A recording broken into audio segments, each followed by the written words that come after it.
Hello APC Mechanics student, today we'll solve the past paper FRQ 2023 Set 2 Exercise 3. Then let's start. A wind turbine includes a three-blade system that rotates about an axis through the end of each blade as shown in figure 1. Each blade has a length N and mass M with a center of mass located at a distance L/3 from the axis of rotation as shown in figure 2. So here in figure 2, the axis of rotation is located at this point and the center of mass is located at a distance L/3 from the axis of rotation. Now in part A, they're asking us to derive an expression for the rotational inertia of the three-blade system. Express your answer in terms of M, L, and physical constants as appropriate.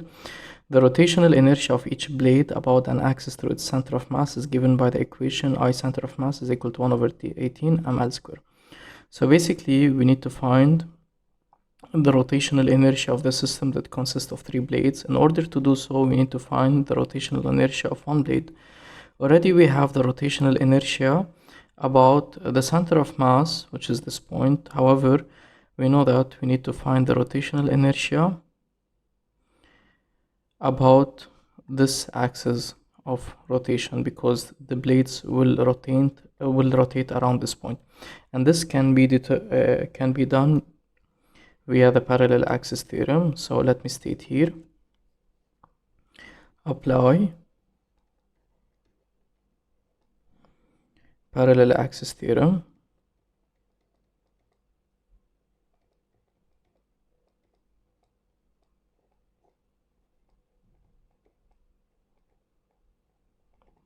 Remember, whenever we are applying a law or a big idea, we need to mention the theorem that we're using. So basically, first let's determine the moment of inertia or the rotational inertia for only one blade, which is equal to the moment of inertia of the center of mass plus a counter term given by the mass multiplied by the distance square, where the mass represents the mass of the blade, M. And the distance here to the power of 2 would be the distance from the center of mass to the axis of rotation, which is given by L/3. Now about the center of mass is given by 1/18.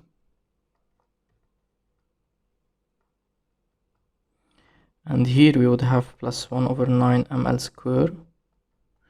And if we factor out ml square, we would have 1/18 plus 1/9 ml square. And if we perform the calculation of the following fractions, we would have 3/18 ml square, which is given by eventually 1/6 ml square. Now what does this quantity represents? This is the rotational inertia of one blade about this axis of rotation. And now in order to determine for that of the system, we know that the rotational inertia is a additive quantity. Then I for the system would be given by 3 multiplied by 1/6 ml square, and that would be given by 1/2 ml square.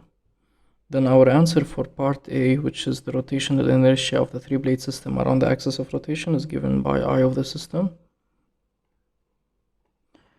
given by half ml square. And remember that the final answer of the rotational inertia should be mass multiplied by distance to the power of 2.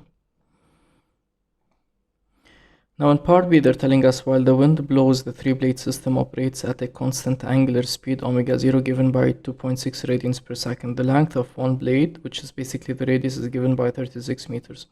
The numerical value of the rotational inertia of the system, I the system, is given by 6.7 times 10 to the power 6, which is a relatively large rotational inertia. Calculate the time it takes the outer edge of a single blade to complete one revolution. Since we are talking about time and the speed is constant, we can use the fact that speed is given by distance over time, which means time, standing for capital T, would be distance divided by the speed.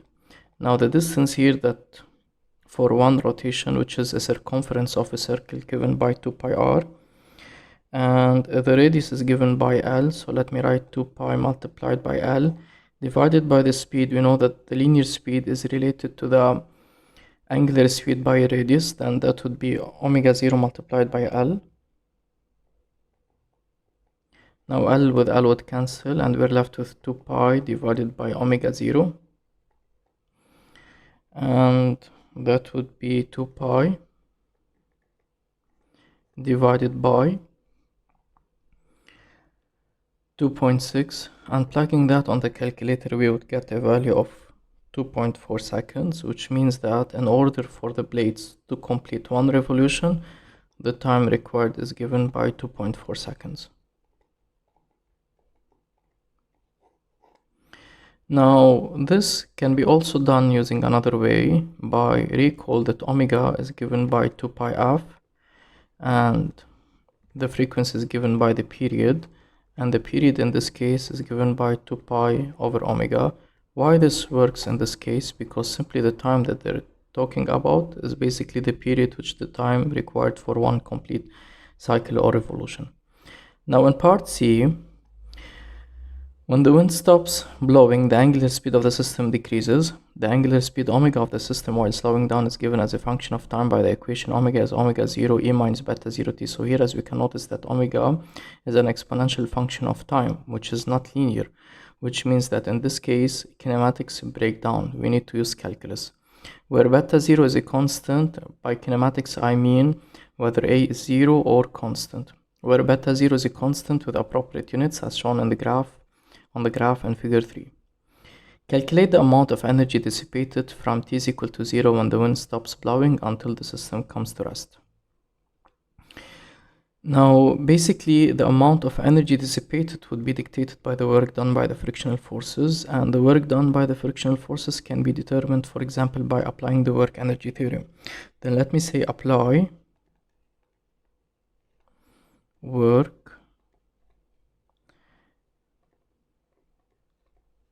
energy theorem. So remember that whenever we are applying a big law or a theorem, we need to state this theorem, and usually the statement they give it half a mark or a certain mark. And what does this theorem states? That the variation in kinetic energy is equal to the work done by all the external forces, which means that kinetic energy final minus kinetic energy initial is equal to the work done by the all external forces. And here we assume that the only force that is acting on the three-blade system is the wind. So there is no other force to mention. You can think about, for example, the pull of gravity, but here the system is completely symmetric, and we suppose that the center of mass is located at the axis of rotation itself. So there is no work done by the pull of gravity. Then the only force acting on the system is given by the frictional forces, and if we're able to determine the work done by F, that would be the energy dissipated. Now, kinetic energy is basically due to rotation, which is half I omega square. And here in this case, the initial kinetic energy can be determined because we know the value of omega 0 from the graph. However, now omega final is not clear whether it's 0, but from the text itself they're telling us it comes to rest, which means the final speed is 0. So the final kinetic energy would be 0, and the initial kinetic energy would be half I omega square initial, so basically which is 0. That would be equal to the work done by the force of friction. Then in this case the work done by the force of friction is given by minus half. The value of I is given here to be 6.7 times 10 to the power 6, and notice carefully that omega 0 is also stated here to be 2.6, which is more precise than the graph itself. Then that would be 6.7 times 10 to the power 6 multiplied by 2.6 times, to the power of 2. Plugging that on the calculator, you would have a value of minus 2.3 times 10 to the power 7 joules. Then in this case we can say then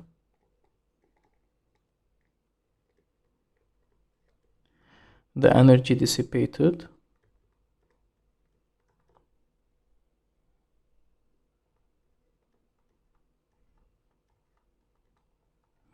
is given by. Now here in this case, whether you represent your value in a negative number or as a positive number, that would be fine. As a work done by friction, that would be negative. As an amount of energy, that would be positive. In either case, your answer will be considered to be correct. So that would be 2.3 times 10 to the power 7 joules. Now moving on to idea number 2. So basically this is idea 1. Now idea 2 might be related to idea 1. They're telling us to derive an expression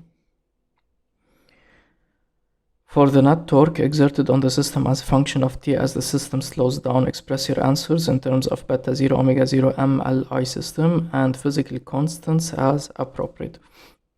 Now torque net can be determined using Newton's second law for rotation. So let me say apply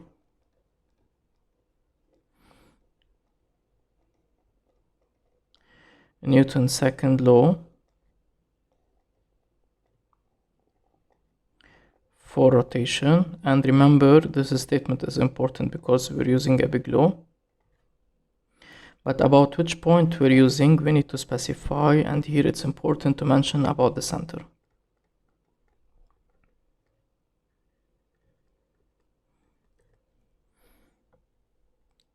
Now tau net would be I multiplied by alpha, and that would be I of the system. Now here, because it is required from us to express our answer in terms of I system, then I would keep I the system as it is, and we're interested in determining tau net. Now tau net in this case would be given by what? It would be given by I of the system. Now what about alpha? Since omega is given as exponential function, we cannot use any equations related to uniform varied motion. We need to use calculus, and we know that in this case alpha is related to omega by d omega by dt, so that would be d omega by dt. And if you refer to the previous page, we know that omega is given by omega 0 e minus beta 0 t, so that would be I of the system d by dt of omega 0 e minus beta 0 multiplied by t, and omega 0 is a constant, can be dragged out, and the exponential, the inner derivative would be just minus beta 0, so that would be minus beta 0 omega 0 I of the system e minus beta 0 multiplied by t. Then in this case the net torque is given by minus beta 0 omega 0 I of the system multiplied by the exponential function. Okay.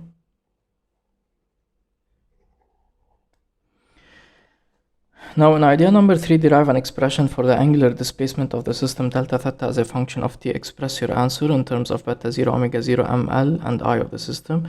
Now here also let's do a check. Indeed our answer is being expressed in terms of beta 0, omega 0 and I of the system. Now don't expect that they will tell you to express in terms of an exponential function or even time. Now in idea number 3, derive an expression. Okay, so delta theta again, so remember that we always refer to the following. Now we have position, we have omega, we have alpha. To go from theta to omega we apply a derivative. To go from omega to alpha we also apply a derivative. From alpha to omega we apply an integral, which is antiderivative, and from omega to theta we also apply an integral.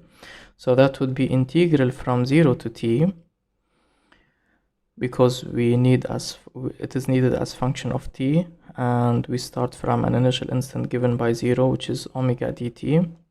That would be integral from 0 to t of omega 0 e minus beta 0 multiplied by t dt.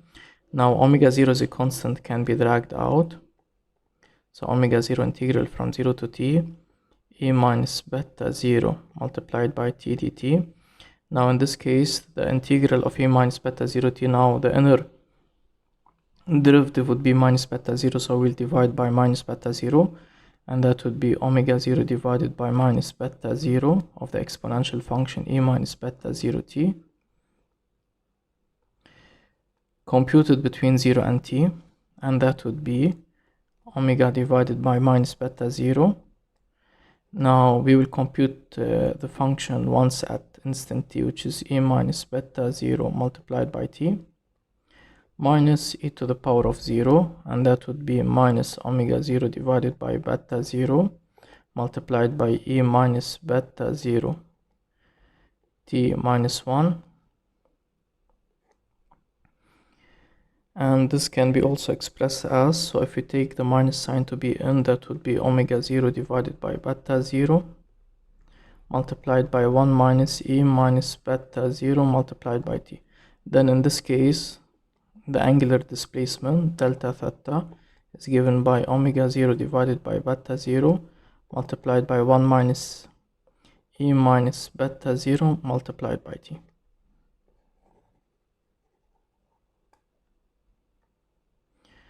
Now for the last part of this exercise, the three-blade system is now replaced with a second three-blade system identical to the first, except that the second three-blade system slows down according to the equation omega is omega 0 e minus beta t, where omega 0 initially is the same, but however now beta is greater than beta 0. So they have changed from beta 0 to beta such that beta is stronger. The original angular speed function is shown as a dashed line in figure 4.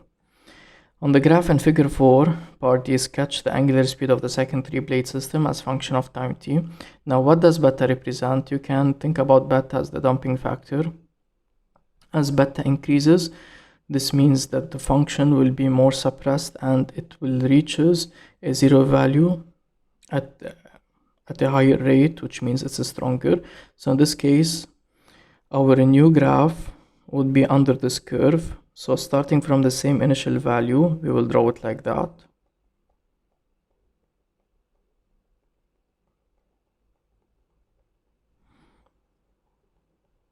Okay. So this is it for part D. Then thank you for watching and see you soon in new one.